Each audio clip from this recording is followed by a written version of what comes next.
What is up, fam? This is Patricia Cuevas. Welcome back to another video.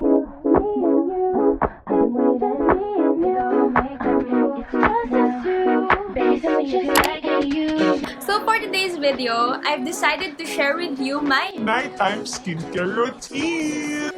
So since a lot of you has been requesting this video, I've decided to finally share it with you since SomebyMi has sent me another Package! So pang-apat na nila tong padala sa akin. Hindi ko alam, pang-apat na padala na nila to sa akin.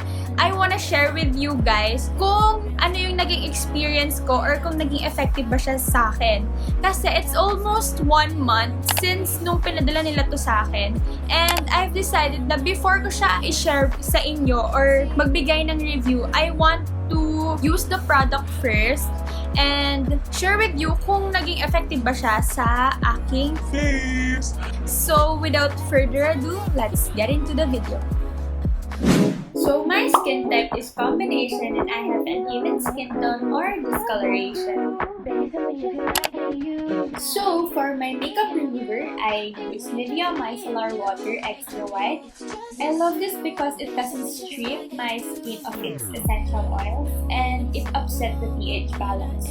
Plus, it's 0% alcohol free. Tas sobrang mura pa nito. I've been so busy, but I've been thinking about what I wanna do with you.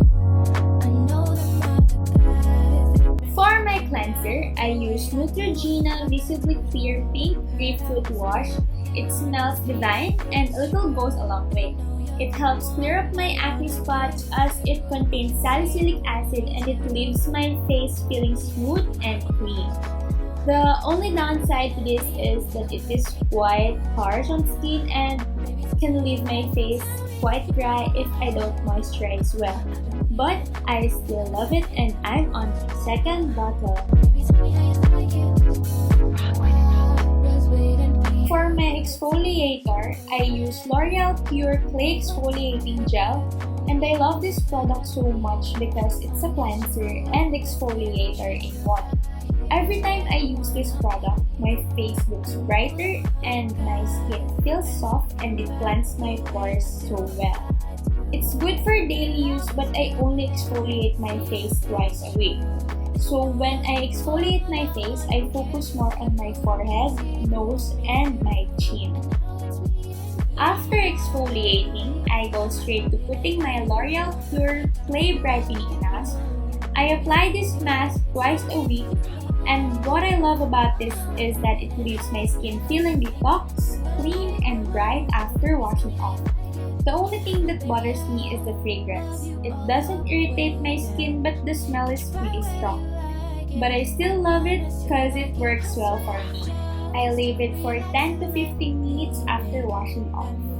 After washing my face, hindi ako gumagamit ng towel para patuyuin yung face ko. I just gently pat my face hanggang sa medyo matuyo siya. Then, I go ahead with my micellar water and I'm currently doing the 7 method of Korean. But since I'm just a beginner, 4 times lang akong nagka-apply ng toner.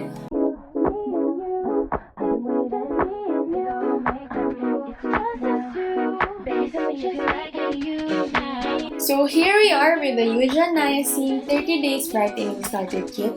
It contains 4 products, which is the toner, serum, gel cream, and sleeping mask. So let me introduce to you the products one by one. Step 1 is the Yuja Niacin Toner. 30 ml lang siya. Perfect for traveling yung packaging, and it's said that it brightens up dull skin. It also contains 5% of niacinamide to alleviate freckles and melasma, tsaka may 90% of goyong yuja extract. So after a month of using this toner, I could truly say na gusto ko siya because it truly brightened up my skin.